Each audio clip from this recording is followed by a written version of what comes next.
영훈님 오랜만에 뵀는데 좀 얼굴이 많이 타신 것 같아요. 네, 몸이 많이 탔습니다. 농사 짓고 왔어요. 농사요? 네, 네. 아, 요즘에 이 곡물 가격이나 이런 게 식료품 가격이 너무 오르다 보니까 이제 직접 해 드시려고요. 네, 재배를 어머니가 해가지고. 제 월급만 안 올라서 제 월급 갖다가는 이제 밥을 지어 먹기 힘들다라고 아. 말씀을 하셔서 농사를 좀 돕고 왔습니다. 근데 이거는 이제 연구원님이나 아니면 가족분들의 입인 거고, 우리가 중국을 생각을 하면은 14억 명의 어떤 먹는 문제잖아요. 그래서 이제 중국의 이런 관심에도 좀 관심을 가지시는 건가요? 네, 그렇죠. 그러니까 사실 뭐 앞에서 말씀드렸던 농사 얘기는 장난스럽게 드렸지만 지금 중국 같은 경우에는 지금 팀장 말씀하신 대로 먹는 입이 많잖아요. 그러다 보니까 식량 안보에 점점 위기가 찾아오고 있다. 그래서 이 주제를 가지고 오늘 찾아왔습니다. 네, 거기에서도 저희가 투자 아이디어를 찾아볼 수가 있겠죠. 그치. 관련 종목들이 어떤 것이 있는지 오늘 10분의 주식 시작하도록 하겠습니다. 먼저 상황부터 좀 짚어보면 좋을 것 같아요. 우리가 뭐 중국을 얘기를 할 거지만은 이렇게 곡물 가격 오르고 뭐 인플레이션 이런 얘기는 전 세계적인 그런 추세인데 지금 얼마나 상황이 좀 심각한 겁니까? 네, 뭐 에그플레이션이라고 하죠. 이제 전 세계적으로 돈도 많이 풀렸고 원자재 가격도 오르고 소위 저희 월급 빼고 다 하나도 안 오른다는 그런 시점이 왔는데 특히나 곡물 가격도 굉장히 문제가 되고 있습니다. 원래 글로벌 농업이라는 게 굉장히 분업화되어 있습니다. 어떤 사실. 식으로? 그러니까 뭐 어느 나라는 뭘 재배하고 뭐 이런 거 얘기하시는 거죠? 네, 뭐 미국은 뭐 옥수수를 많이 재배하고 어떤 뭐 동남아는 뭐 쌀을 많이 재배하고 브라질은 뭐 커피, 뭐 콩 이런 걸 많이 재배를 하고 굉장히 많이 분업화되어 있었는데 네. 코로나가 찾아오면서 일단 이 분업화가 깨졌어요. 네, 물류가 일단 차질이 생겼고 맞아요. 농사를 지어야 되는 인구들도 줄어들다 보니까 이제 각자 도생의 길로 가고 있는 거죠. 그러다 보니까 뭐 글로벌 밸류체인의 붕괴다 이렇게 얘기를 하는데 맞습니다. 그게 농업에도 그대로 좀 해당이 되는군요. 농업도 굉장히 심각한 거죠. 네, 그래서 농업의 글로벌 밸류체인이 굉장히 좀 무너져 있는 상황이었고 여기서 전 세계적으로 돈이 많이 불리다 보니까 돈이 갈 데가 없어요. 뭐 여기저기 쏠리다 보니까 네. 이제 이런 곡물까지 찾아와서 뭐 글로벌 대두 가격이 코로나 이후로만 거의 80% 이상 올랐고 저희가 이제 많이 먹는 옥수수는 거의 2배 이상 올랐습니다. 네. 네, 이런 상황들이 이제 계속 펼쳐지고 있는 거고 더구나 특히 이제 중국 같은 경우는 코로나가 지금까지도 봉쇄 위기를 겪고 있다 보니까 중국 내에서 짓는 농작물의 어떤 물류 공급도 원활하지 않아요. 네, 그래서 이런 문제들 때문에 지금 중국이 곡물 가격이 상승하는 거에 대해서 굉장히 좀 스트레스랑 부담을 많이 느끼고 있다라고 보시면 됩니다. 그러니까요. 이제 전 세계적인 그런 에그플레이션은 공통된 문제일 테고, 근데 중국이 더욱더 심각하게 좀 타격을 받고 있다 이렇게 얘기를 하시는 건데, 네. 단순히 뭐 인구가 많아서 그러니까 먹는 입이 많아서 그런 것만은 아닐 거 아니에요. 그 그렇죠. 속사정을 한번 들여다보면 좋을 것 같은데요. 뭐 일단 먼저 결론부터 말씀드리면 진짜 많이 먹어요. 중국인들이 먹는 입이 많은 게 좀 결정적이긴 하다. 입보다 더 많이 먹습니다. 더 이 소비량이 많다. 예, 맞습니다. 뭐 예컨대 지금 전 세계에서 고기를 따져볼게요. 육류 소비량이라고 네. 하죠. 중국인들은 전 세계 인구의 얼마를 차지하냐? 지금 전 세계가 70억 인구고 중국이 14억 인구니까 한 20% 정도 되죠. 근데 육류 소비는 중국이 전 세계 40% 이상을 하고 있어요. 고기도 더 많이 먹고 있고요. 그리고 더 재밌는 거는 그 육류를 먹기 위해서는 이 육류를 키워야 될 거 아니겠습니까? 맞아요. 돼지나 소를.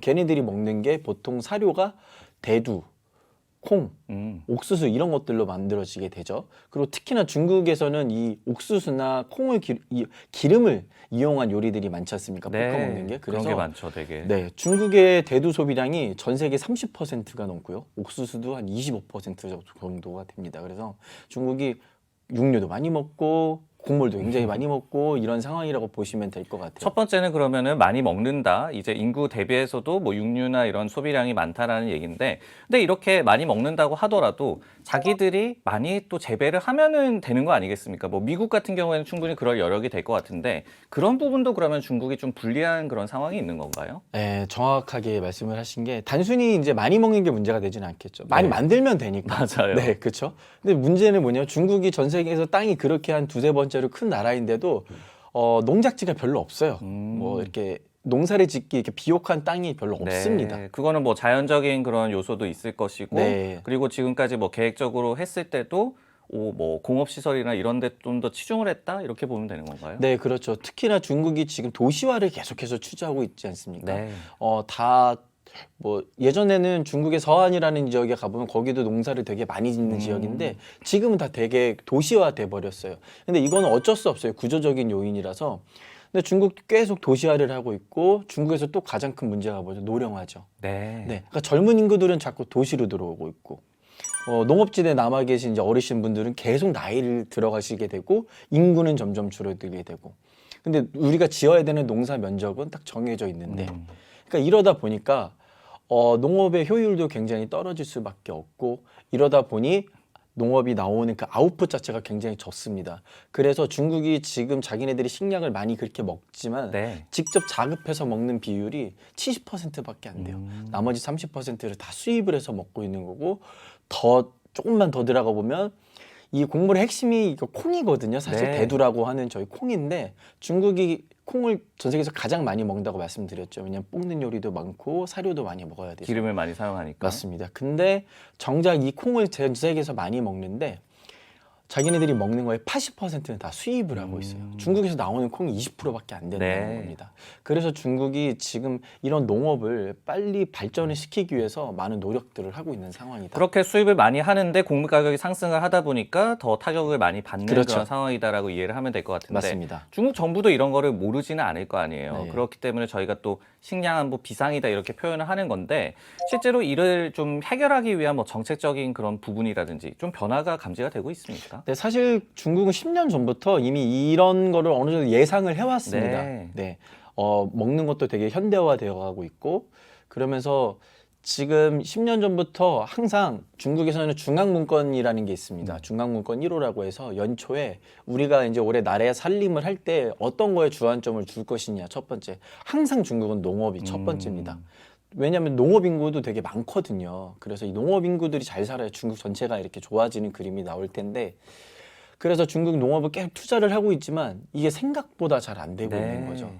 속도가 생각보다 더딘 거고 근데 이런 상황에서 코로나까지 한번 글로벌 공급체인 불균형까지 한번 터지다 보니 이게 굉장히 극심하게 파열음이 나타나고 있는 상황이라고 보시면 됩니다. 그래서 중국은 더 역설적으로 앞으로 남은 4, 5년의 기간을 농업에 더 세게 투자할 네. 수밖에 없는 상황이 좀 도래하고 있는 거죠. 그러면 진짜로 이제 캐캐묵은 그런 문제를 해결하기 위해서 강한 드라이브를 다시 한번 좀 걸 것이다. 네, 그렇기 때문에 맞습니다. 우리가 이제 중국의 농업 관련주에 좀 관심을 쏟아야 한다라는 맞아요. 얘기인데 10분 해 주식이잖아요. 그러면 이제 주식 얘기로 좀 넘어갈 필요가 있을 것 같은데 농업 관련주 중에 어떤 기업에 먼저 좀 주목을 해볼까요? 네, 중국이 이제 궁극적으로 앞서 말씀을 드렸지만 농업이 좋아지려면은 농업 인구가 많아지든지 농작지가 넓어지든지 맞아요. 그래야 이제 수확량이 많아질 거 아니겠습니까? 근데 둘 다 안 되고 있죠. 농작지는 점점 작아지고 있고 사람은 더 빠르게 줄어들고 있어요. 그러면 주어진 환경 내에서 효율을 끌어올 수 있는 방법이 그래서 가장 생산량을 중요하겠죠. 조금이라도 더 늘릴 수 있는 맞습니다. 방법으로 생산량을 늘릴 수 있는 방법이 중요한데 방법이 뭐가 있을까요? 뭐 뻔하죠.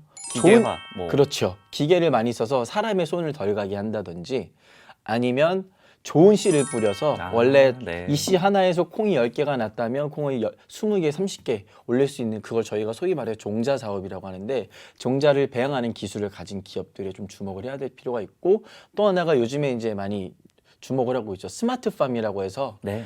되게 사람의 손을 좀 덜 가게 하고 최대한 이제 자동화시켜서 돌아갈 수 있는 시스템을 갖고 있는 기업들 저희가 이런 업체들을 좀 주목해서 봐야 될 것 같아요. 그러면 종자 기업 그리고 또 이 농기계와 관련된 좀 자동화와 관련된 기업 어떤 이 기업들이 저희의 탑픽인가요? 네, 첫 번째로 저희가 농기업에서 이제 주목하고 있는 업체는 가장 이제 원초적인 기업입니다. 그 북대황이라는 기업입니다. 굉장히 네. 이름이 생소하실 거예요. 이게 중국어로 치면 이제 베이따황이라고 하는데요. 중국에 이제 그 흑룡강ing성이라는 데가 있습니다. 맞아요. 중국 오른쪽에서 가장 위쪽에 있는 지역인데 이쪽이 중국에서 농사짓기가 가장 좋은 땅이에요. 토지도 비옥하고 날씨도 좋고 그래갖고 중국 농산물 생산량의 12%가 다 이쪽에서 흑룡강성 하나에서 나오게 됩니다. 그 이쪽에 북대황이라는 지역이 있어요.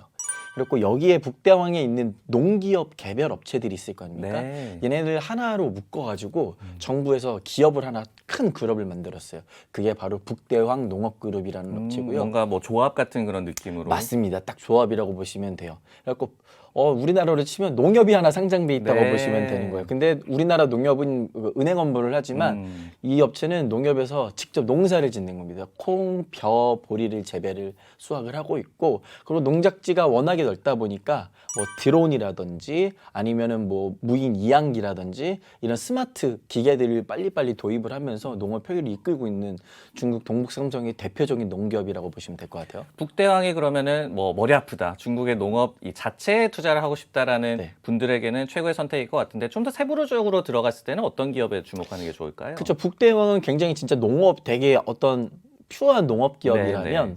저희가 앞서 말씀드린 이 종자들을 좀 개량하거나 배양할 수 있는 이런 기술을 가진 업체가 중장기적으로 좋을 텐데, 그 업체 중에 하나가 이제 원룡펑 농업기술이라는 업체가 있습니다. 네. 이름들이 굉장히 어려워요, 사실. 그래갖고 중국에서 이 종자로 국가에서 특허받은 기업들이 별로 많지가 않습니다. 중국이 먹는 거 갖다가 이제 문제들이 말썽이 많았잖아요. 특히나 이 농작물 같은 거는 우리 입으로 직접 들어가는 네. 거기 때문에 이걸 배양하거나 개량하는 기술에 대해서는 더욱더 엄격한 잣대를 대고 있어요.